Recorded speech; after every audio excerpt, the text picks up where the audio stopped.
শুটকির পোড়া পোড়া করবো। তাই জন্য ডিপ ফ্রিজে রসুন কোটা ছিল অনেক দিন ধরে। তো ভাবলাম যে এটা দিয়ে কিছু করা হইতেছে না, শুটকিতে তো রসুন লাগবই, তাই এই রসুন দিয়ে কাজ চালাই দেই। তো এই রসুন কয়টা আমি গোল্ডেন ব্রাউন করে ভাজা হইতেছি। ভাজা হারার পরে এটার মধ্যে দিমু পেঁয়াজ কুচি। আজকের ব্লগটা আমি আমাদের আঞ্চলিক ভাষায় করতেছি, আপনাদের কাছে কেমন লাগবে জানি না। তো এই যে দেখেন আমি এরকম করে পেঁয়াজ কুচাইয়া ফ্রিজে নর্মালে রাখতে দিই। তো এই যে পেঁয়াজ কুচি দিয়ে দিলাম।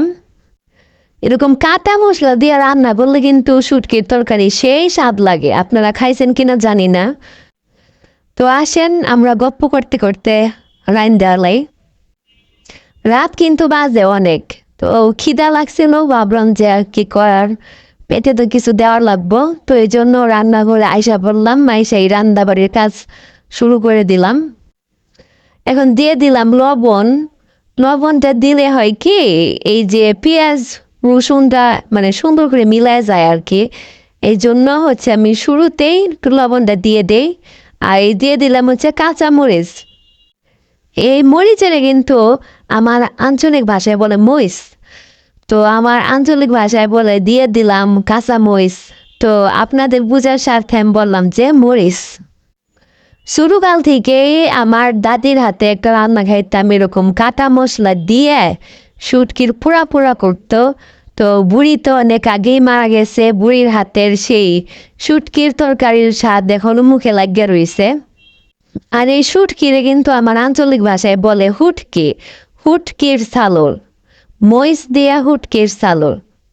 তো আপনাদের কাছে আমার ভাষাগুলা কেমন লাগতেছে একটু কমেন্ট করে অবশ্যই জানাবেন। দিয়ে দিলাম ধনিয়া গুঁড়া, এটা হচ্ছে ধনিয়া গুঁড়া রে আমার আঞ্চলিক ভাষায় কয় ধনিয়া গুঁড়া। অনেকে কয় এক তরকারি দিয়ে ভাত খাইতে পারে না, কিন্তু আমার একটা মজা হইলে আমার একটা দিয়েই হয়ে যায়, আমি একটা দিয়েই 2 প্লেট ভাত খাই উঠতে পারি, আমার কোনো সমস্যা নাই।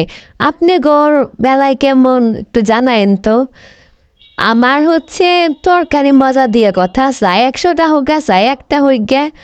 তো তরকারি যদি 100টাও হয়, মজা না হলে তো খাওয়া যায় না। এই যে আমার ভাতও প্রায় শেষ, এখন আমি একটা চামচ ডুবামু, চামচ ডুবাই দেখবো যে চালটা কতটুকু সিদ্ধ হয়েছে।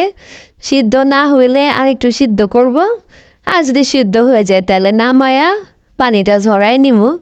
এই তো, আপনারা সবাই ভালো থাকেন, সুস্থ থাকেন, আল্লাহ হাফেজ।